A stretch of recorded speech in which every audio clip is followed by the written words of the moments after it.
So I recently ran into a somewhat interesting problem, and it was how to cut a cutting mat down to size.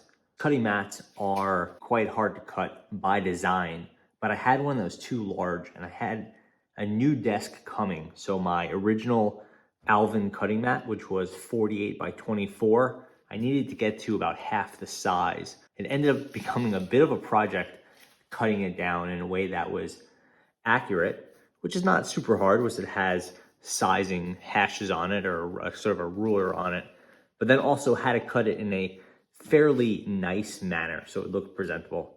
So the first thing I tried was a good old-fashioned straight razor or razor blade, whatever. I was pretty sure this wouldn't work super well since this is exactly the sort of thing that the mat is trying to prevent from cutting up your desk. But usually you're not actually trying to cut the mat itself, you're trying to cut something on it. So the mat might get a little damaged, like we'll see here. But that's why this thing is sort of self-healing, and these will, they don't disappear entirely over time, but you, with enough activity over it, that cut you can't really feel, and it doesn't do too much damage to the mat itself. But if you apply a ton of pressure, then you'll get some more depth to the cut and maybe you can get through it. We'll try it here on this piece of mat that is on this plywood and it's clamped down. So do a big cut. Let's try it right across here. And let's see if we can make it through. I could tell you it does not want to go. I'm applying about as much pressure as I can without damaging this blade, and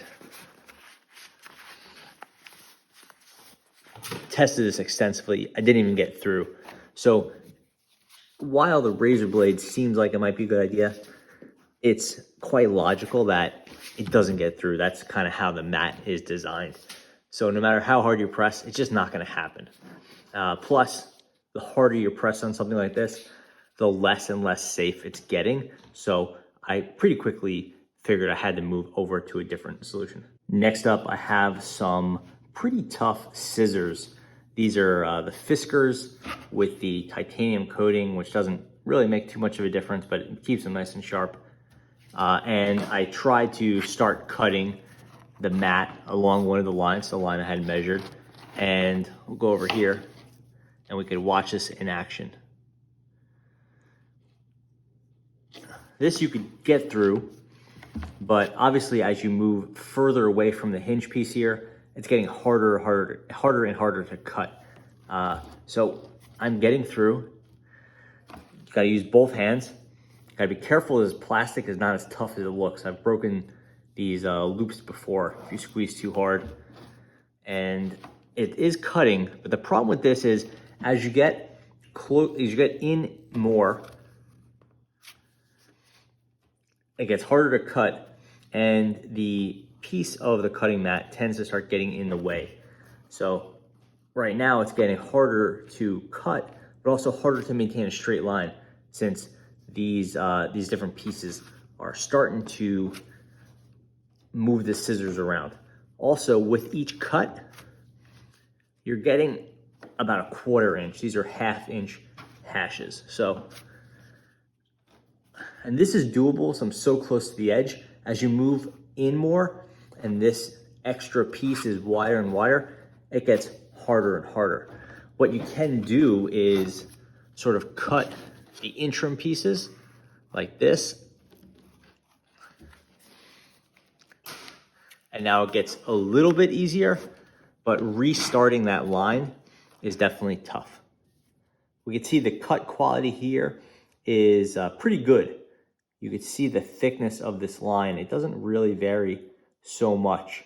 And I was doing this with a camera in front of me. So you have a pretty good cut, has okay, pretty good integrity at the top. So it actually looks fairly presentable. So you can use scissors if you have a big, tough pair. If you use scissors, then it stands to reason you might want to try shears.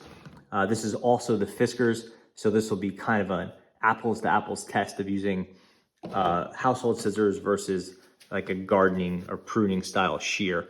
I know they have bigger scissor type shears, like power shears, but I don't have a set of those handy. So let's go over here and see how this goes. Here you're getting more effective cutting action, and you can move a lot quicker. It's a little bit harder to stay accurate. And again, as you move in, it is getting harder and harder, but this is a pretty good way to go. Again, the problem is once you get into the area where the handle is hitting here, it's actually worse than the standard scissors because the length of this cutting mouth here, it means that it kind of gets in the way even more. So cut to the end, which is nice, so the scissors couldn't do that because these are much more stout. But now I have to go in there and cut it, because I couldn't cut it anymore going that way. So get these pieces, I'll cut these down.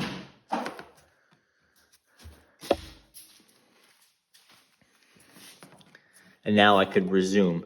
And just think about what I had to do before, where this piece is 48 inches wide, so you need to cut it down a much more considerable length here, have a lot more material sort of flopping around. Get to the end of this one.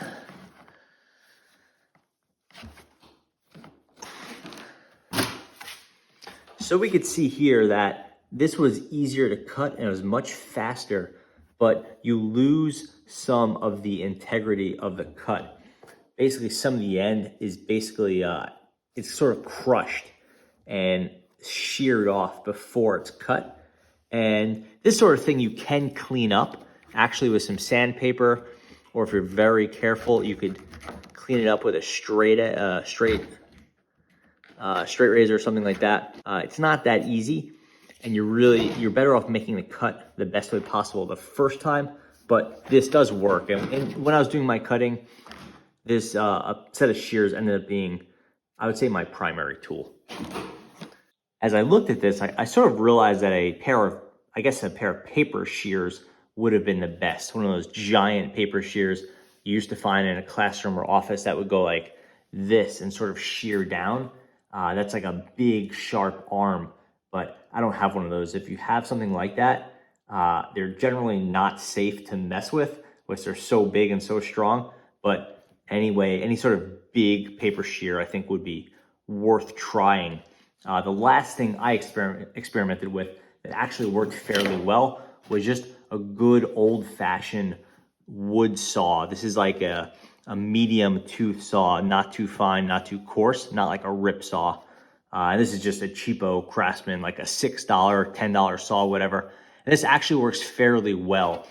You're gonna need just some sort of apparatus where you have your cutting mat it's clamped down to a table, which again, if you have a saw, you probably have just a normal bar clamp or whatever. So that's not really too much of a big deal. You wanna get the handle of the saw out of the way. We'll see if I got that down. And then you wanna not have this be too floppy. So we'll go over here and we won't try to cut on the line just because I didn't line it up right. But this is actually fairly doable if you could start off strong.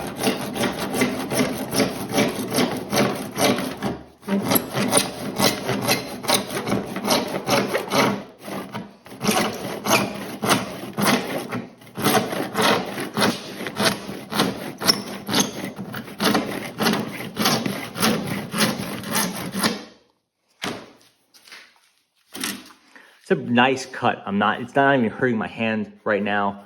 And it's nice and straight, which I used the edge of the table there. And let's just check that out.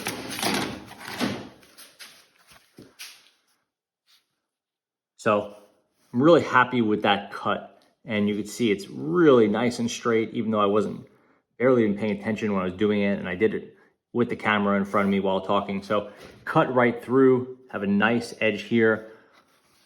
This corner is like a perfect 90. So there's a little bit of gunk here, so I had a hard start with that saw. But once you're going and you're really getting a cut on that downstroke, you could really get a nice cut out of the saw.